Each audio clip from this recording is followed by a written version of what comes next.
Hi, all. Welcome back and thanks for joining me. I'm your host, Sherry. This one is a story I remember from a while ago that left an impression on me. Some say the story is absolute fiction and something out of a sci fi novel, and some believe it's true. I tried to keep this a little shorter than most, but we'll see. Today's story is about a man named Paul Amadeus Dynak. Paul was a professor in 1921. He gets ill and falls into a deep 1 year long coma. When he awakens, boy, does he have a story to tell. Except he doesn't tell anyone. Instead, he writes about his experience and where he was during that time. He didn't want to be known as a lunatic since he knew no one would believe him. Before he passed away, he gave his notes to his favorite student. And what he says happened during that time in the coma is truly unbelievable. Today, we're going to dive into both of this man's lives. My sources are listed in the description area of the video, but a majority of what I talk to you about is what I've learned from reading the book that contained Paul's diary entries. This is the case of Paul Amadeus Dynak. This story takes place in 1922 and 3906. Let's see what was happening around the world in 1922. We'll get into what was happening in 3906 later. I know I said 1921 a moment ago and in the description, but that's because May 1921 was when he fell into the coma. He awoke in 1922, a year later.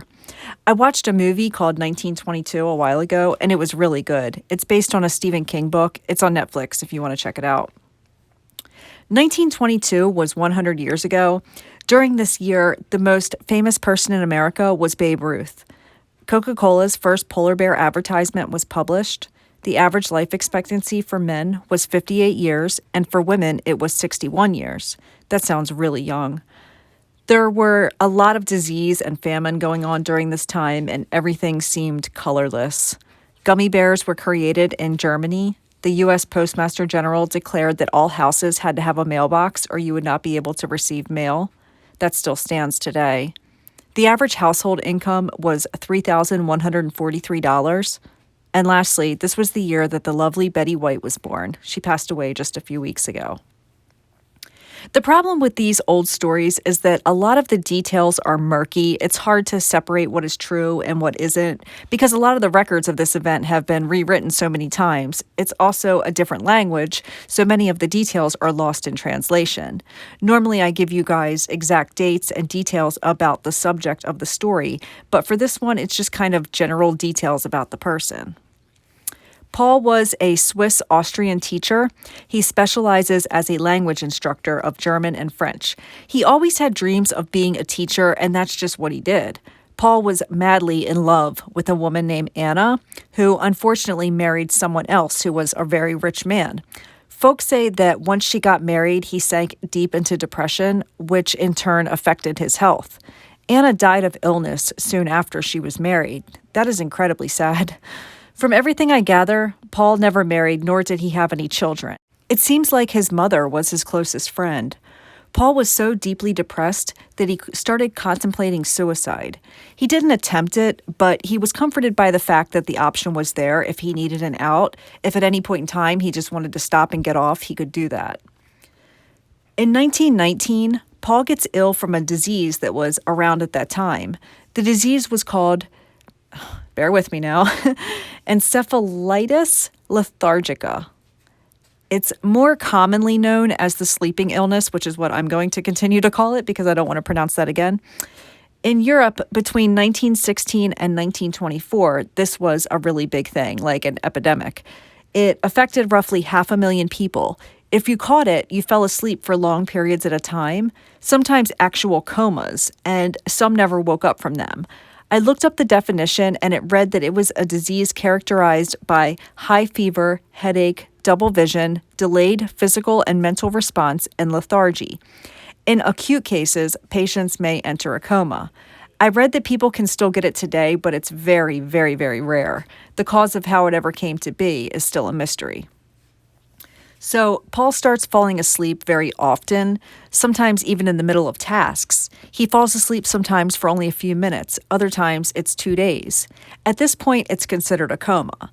Paul was in a coma for 2 weeks and awakens, and his mother is there, and she's telling him how worried she was, and she's so thankful he woke up. A physician was there as well. 2 years later, Paul falls into a deep coma. This is unlike the previous one. This is a very deep coma. He is placed in the hospital where he can be observed. He is in the coma for 1 year. Paul awakens, and everyone at the hospital is stunned and can't believe he's finally woken up. He was gone for 12 months. He says how wonderful the villagers are at welcoming him back into the world again. He is amazed at their genuine happiness for him. Paul begins asking for his mother and learns that during the time when he was in the coma, his mother passed away. He is devastated knowing that she died before ever getting to see him strong again. Now, Paul is a changed man since he's awoken from the coma, but not just because of his mother's death. Paul is acting more spiritual and enlightened. He says he wants to apologize to the Italian priest for ever doubting him, and he feels a deep guilt for his lack of faith. See, Paul is carefully guarding a secret that he is carrying with him. The secret is what he experienced while in the coma. He doesn't want to be considered a lunatic by everyone. Paul writes in his diary that he wishes his mother was here because he would tell her everything. Paul moves to Athens, Greece, and he also learns that he contracted tuberculosis during his stay in the hospital. Paul is only 37 years old, but he knows he only has a couple years left. He's starting to feel a lot of aches and pains. Tuberculosis is a horrible condition that is an infection in your lungs. One day, Paul's landlady knocked on his door. He opens it and he is like overjoyed. He's acting ecstatic and he is on cloud nine. He gives her a big hug and tells her he is going to document everything. He says, after all I've been through, I'm still here. He wants to get this all on paper before he passes away or falls into another coma. He says he has a bad cough and a high fever, but he was going to get all of this down. The landlady, I'm sure, is standing there like, what the hell are you talking about? Paul decides he's going to document his experience of what happened in the coma in his diary, and he couldn't be more excited. Paul says in his diary that what he is about to write seems crazy to most, but he experienced the whole thing. He says, do not try to tell him that it was just a dream, because there is no such thing as a year-long dream. He lived a life during those 12 months. It just wasn't his own. Paul writes, and these are his words, quote, "My case has nothing to do with inspiration and creation. I was never blessed with such gifts, and you cannot lose what you never had. My case is about a traveler who never spoke of his adventures and has finally decided to break his silence. I have no friends. My mother is dead. I'm completely alone in this world. Whoever you are who ends up reading my manuscripts, be my friend and feel me. Do not laugh and mock me. I've been tried and tested a great deal during my life. Everything you read I've seen with my own eyes. I've lived it. I've touched it. I worship it. I will not return to my homeland. I made my decision. I do not need obligatory superficial relationships with the neighbors. I just want to tell my story in the most precise way possible, and I want to tell it to the end." End quote. As a side note, reading that makes me realize just how lonely Paul really was. He mentioned he lost his mother and he has no friends. This may explain why he hugged his landlady and jumped up and down with excitement. He finally had someone who he could tell his excitement to. Paul asks us in his writing to be his friend and not mock or laugh at him. So I'm going to, go into this with an open mind. But what Paul says happens while in the coma is like something out of a movie. So let's begin. Paul says he awakens and realizes he's in a hospital of some sort, but it's not really a hospital, and he's feeling hurt all over. Things are aching. He says there are bandages covering his face and the rest of his head. Paul looks around and everything is made out of crystals and gold and diamonds, at least it appears to be. Lots of objects were pastel colors, almost like what you would imagine heaven to look like. This is very strange to him. Remember, he is a man from 1922 and he's not used to seeing such lavish things. He can see out of a large window and sees a beautiful countryside type place. Everything seems unreal and he's almost not even able to describe it. On the 12th day, Paul is able to walk. He says standing up and walking made his pains go away. He believes he's fully recovered, but he has these bandages on his head that still cover his face. He also had a rotation of 2 doctors that would come in and see him. He is visited by Dr. Johannes Jaeger, and the doctor tells him everything is fine. You are getting better. Just take it easy. The chief doctor is Professor Molson. He continually hears whispers from the doctors talking about him, but they are referring to him not by his name, but rather another man's name, Andreas Northam. So he's thinking to himself, who the heck is Andreas Northam, and why do they think I'm him? Paul is trying to understand what language they are speaking. He is having a lot of difficulty understanding them.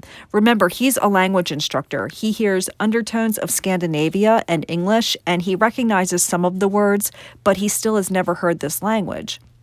He can pick up on their language better than most and was able to understand more of what they say eventually. I guess it would be like if you or I got dropped into the year 1700 and we hear people talking. I looked up some words that are from the 17th century, which was fun to do.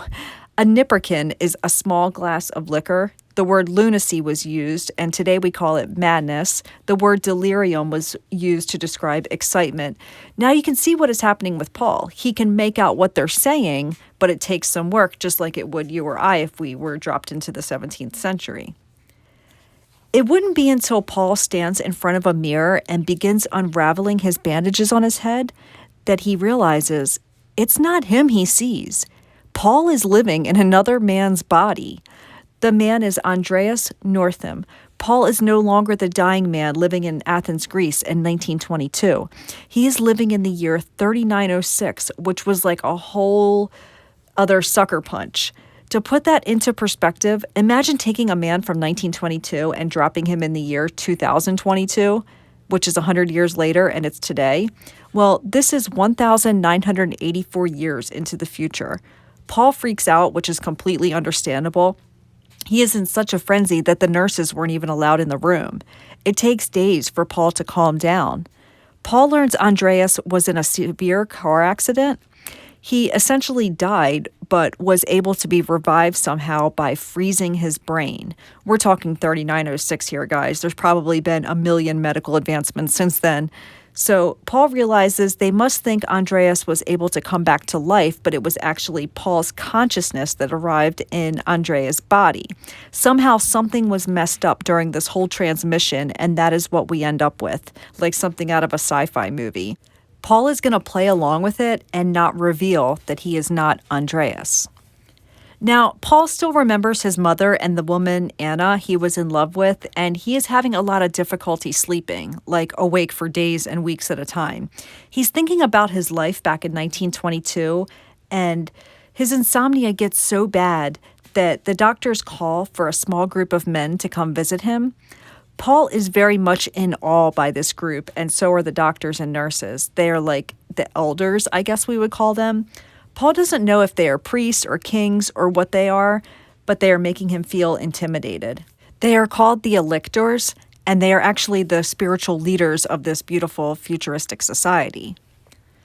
Paul begins to get very emotional. He breaks down to these men and confesses everything. He says he's from the year 1921.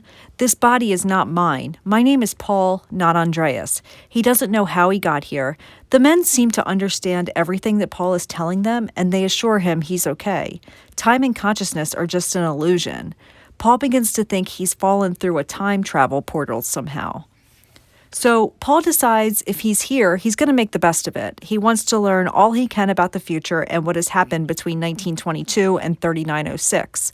One of the electors teaches Paul their language. He gives Paul this device that can translate words for him. You and I have that capability on our smartphones, but to someone from 1922, where only half the population had a small amount of electricity in their homes, this is like almost impossible to comprehend. Only 4 people know the true identity of Paul, and that's the 2 electors and Paul's 2 physicians. Paul asked them not to tell anyone else for fear he'd become a scientific study or whatever. One elector tells him there's a place called the Valley of the Roses, and there his fate will be decided if he is going to have his secret shared with the whole population or not. Paul gets a visitor and is shocked to learn that this visitor is Andreas' best friend, Stefan. Well, Stefan begins to realize, this is not my friend Andreas. Who are you and what have you done with him? But Stefan is pretty chill about it. When Paul is discharged, Stefan shows him around the future. Can you imagine riding in a fast car compared to what Paul was used to if he even got to ride in a car before? This gives me like Encino Man vibes. Remember when Pauly Shore and Sean Astin have Brendan Fraser, who is a recently thawed out caveman, and they take him to high school and try to make him blend in? I need to watch Encino Man very soon. Paul discovers that he owns this house in Scandinavia, and it is gorgeous with views and every amenity. I guess he really hit the jackpot. If you're going to be in someone else's body, at least it was this wealthy guy with lots of friends. Both are things that Paul didn't have. He and Stefan and their group of friends don't even have jobs.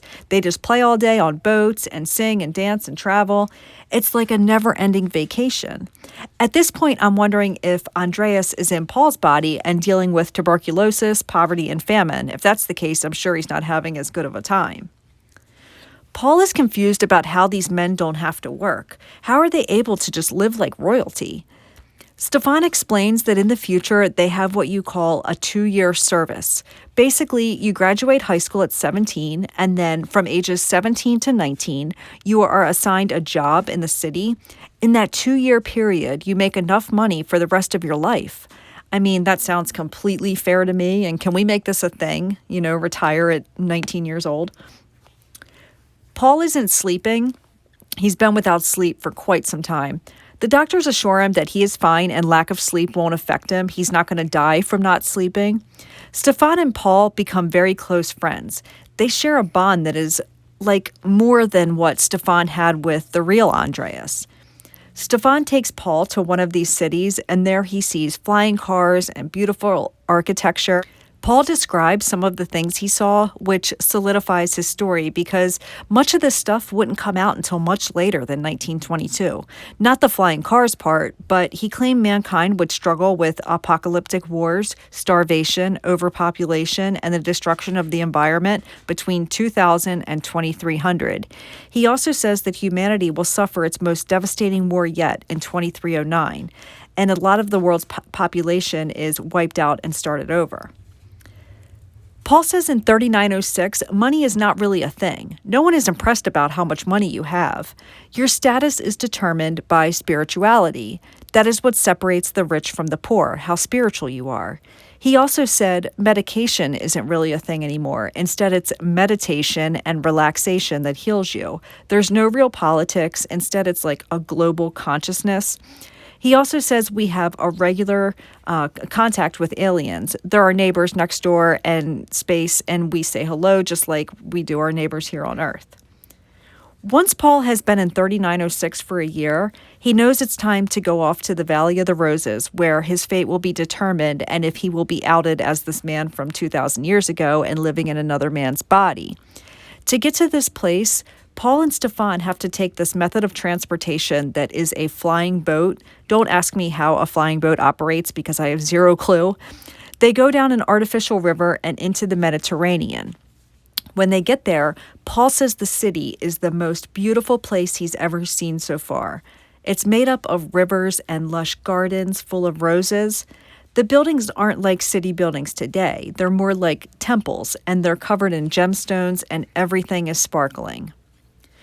Remember I told you that your social status isn't based on money and possessions in 3906, but instead your spirituality?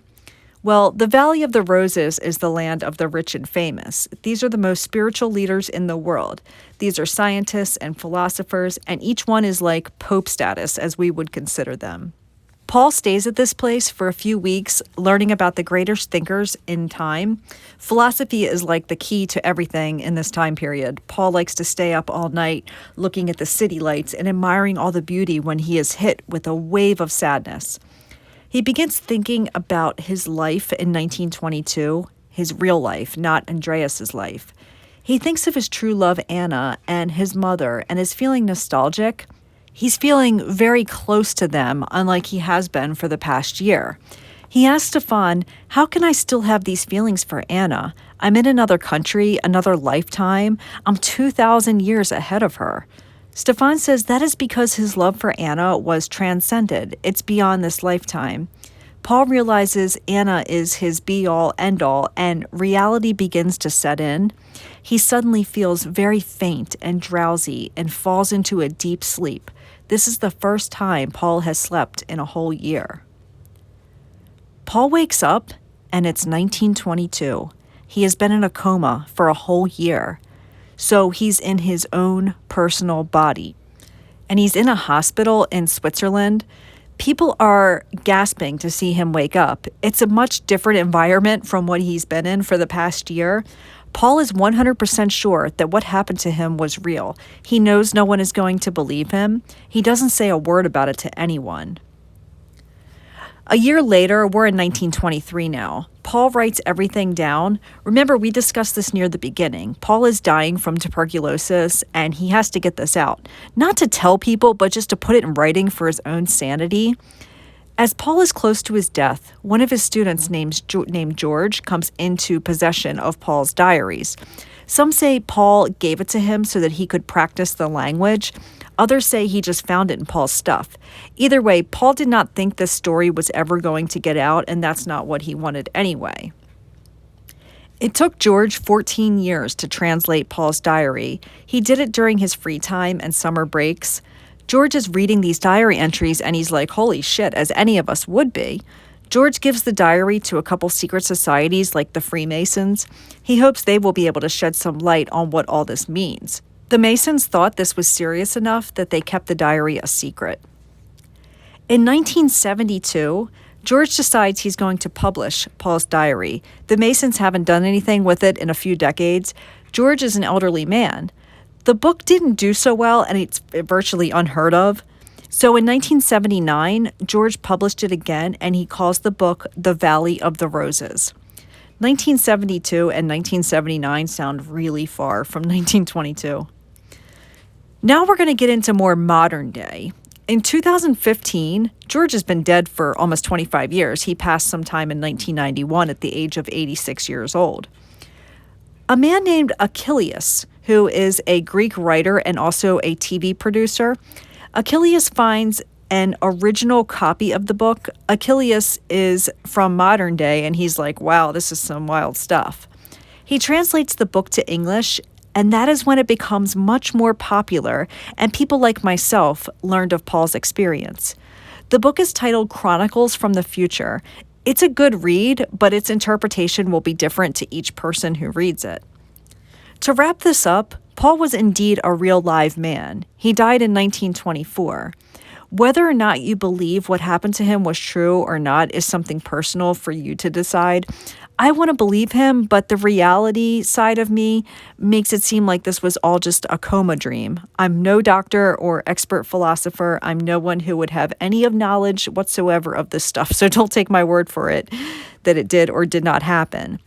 But remember, Paul was so freaked out about it that he didn't tell a soul. He just wrote his thoughts in his diary, and he had no knowledge that one day it would be published for you and I to read. Paul was not a writer, a poet, or an author. He was a language instructor. I feel like a lot of Paul's writing could have been lost in translation and maybe formatted to fit George's narrative. I don't know enough about George to make that determination. I know George did a lot with his life. He was a Greek jurist, which is like the Greek version of a judge. He received his PhD in law in 1932. There's a Wikipedia page devoted to him, and I'll link it in the sources. I did some browsing on Reddit just to see what others in this day and age think of this story, and it seems like a lot believe it's not true, and it's just a well-written sci-fi novel. Others believe this is absolutely true, and just reading the book has changed their lives. That's it for this week. I hope you guys enjoyed this one-off, even though it was different from my normal content. Thanks for sticking around. My sources are listed in the description area of the video. Take care, and much love.